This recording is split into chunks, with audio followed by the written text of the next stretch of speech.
Welcome back to day 128 of the 365 Days of Magic Challenge. Today we have a little bit of a different video. We're going to be doing a card review. I thought, why not? Might as well use these 365 days of videos to showcase some of my favorite playing cards and take a look at some that just get produced throughout the year. Today we are looking at Peter Mckinnon's Pirate Playing cards. They were produced the 1st of September 2022, so it's been like 8 or 9 months, which is actually kind of ridiculous. I didn't realize I'd had them that long. I did buy them when they were released. Now, these are a bit of an expensive deck of playing cards. They are $19.95 USD from Theory 11. However, that price might just be justified by the beautiful detailing on these cards. Let's dive in a little bit further. These playing cards were produced by Theory 11 and Peter Mckinnon. Peter Mckinnon, the YouTuber, photographer, videographer, used to be a magician, worked for Illusionist, all that kind of stuff. He finally has his own playing cards, and of course, they're absolutely incredible. These cards were printed using a dual foil printing process,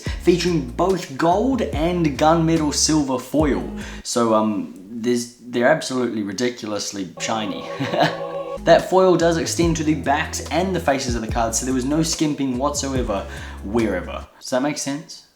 Words are hard sometimes. Before we even have a proper look at the playing cards, the tuck box, the card box, the box cards come in. Ta-da! This is absolutely incredible. It's stunning, really. It's gold foil everywhere, custom seal on the front here with the pirate logo on top.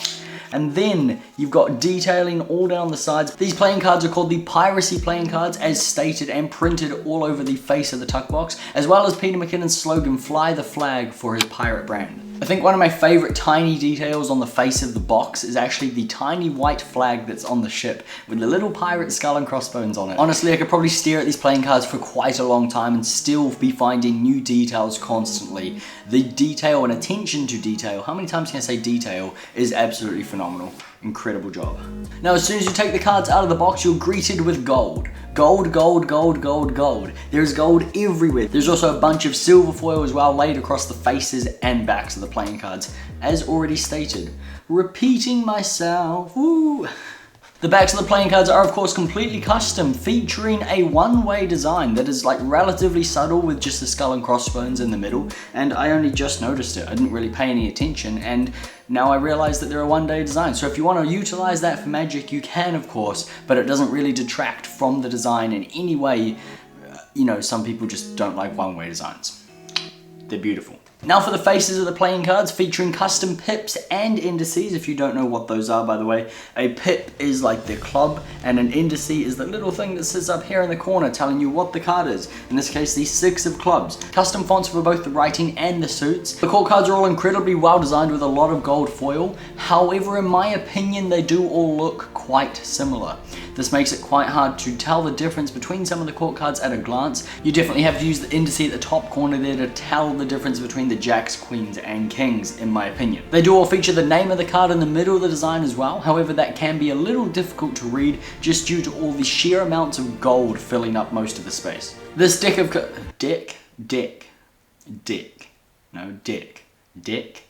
This deck of cards.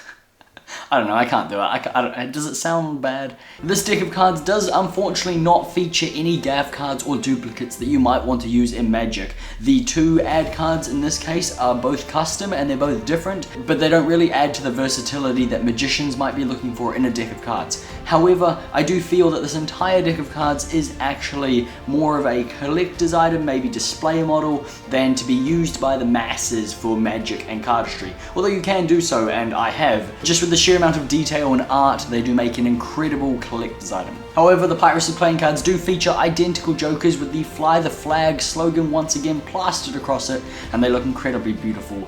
I actually really like the design with the flag sticking out of the skull, so ding! The magic trick for day 128 requires 2 playing cards to be selected and remembered. In this case, the King of Diamonds and the 6 of Diamonds. We'll leave these individually right here in the center of the pack, even give the deck a fancy one-handed cut like so. The King of Diamonds goes in as well. Now, to keep it as fair and honest as possible, we'll give the deck an overhand shuffle. And I've actually got 4 other playing cards right here on the table. These should be relatively easy to remember as well, as they are actually the 4 aces. The Ace of Clubs, Hearts, Spades, and Diamonds from the Pirate Playing cards. We're going to use these 4 aces to help find the 2 selections in just a moment, but first, a magic trick using just these 4 cards. all you've got to do is keep your eyes on the cards. They are quite similar looking. So if we place the Ace of Hearts right here on top of the box, and we take the other red ace, in this case the Ace of Diamonds, we'll place that on top of the box as well. If we wave the 2 black aces over top, these cards actually change into the 2 red aces. That's right, the Ace of Hearts and the Ace of Diamonds over here, which must mean the 2 black aces are now on top of the box. But I did say that also helped find the 2 playing cards, because I should now have 1 playing card in between both pairs of aces. In this case, we've got the 6 of Diamonds over here and the King of Diamonds over here, and that is the trick for day 128. The aces in this pack of cards are actually all very prominent. Typically in a deck of cards you have the Ace of Spades, which is the main ace, and then all of the other aces are just a standard size pip and indice. However, not in this case. They are all big, prominent, and beautiful with gold and metal silver foil. How many times can I talk about gold and metal silver foil? It's absolutely insane, really. The entire deck is just mostly foil at this point. There's no playing card left. The aces, in my opinion, do have a similar problem to the court cards in the fact that they all look very similar in design. So glancing at them with the Ace of Clubs and the Ace of Spades and the Ace of Hearts and the Ace of Diamonds can be very similar, and you might have to take a look at the actual indices or just pay attention for a tiny bit longer to actually work out which ace it is. Now, these cards actually do have a very textured back design. They are embossed, which is the process of basically raising the surface of a design to add texture. That might also be necessary for the amount of foil and everything that is added to the playing cards. I have no idea of the manufacturing process of a deck of cards, especially for foil and all that. You can actually run your finger across the back of the cards and feel lots of little bumps, which actually adds a bit of a weird effect when you catch these cards in certain light, because you can, this is the worst card to use in this example. Let me find a bit of a white playing card. In real life, it adds a little bit of a weird effect where you can see the lines of the back design, like this rope and everything that goes around through the face of the card. It doesn't detract from it at all, and obviously that's probably just due to the process of making the cards and how it has to be done.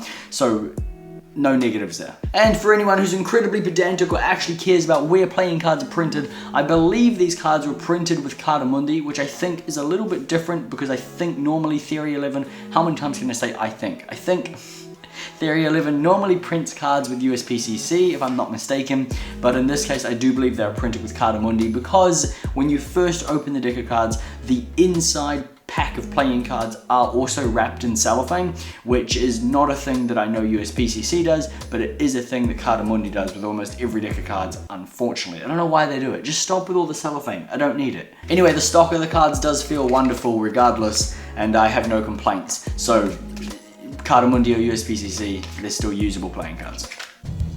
That is it for the Peter Mckinnon Piracy Playing cards. I'll see you tomorrow in day 129. Thanks for watching.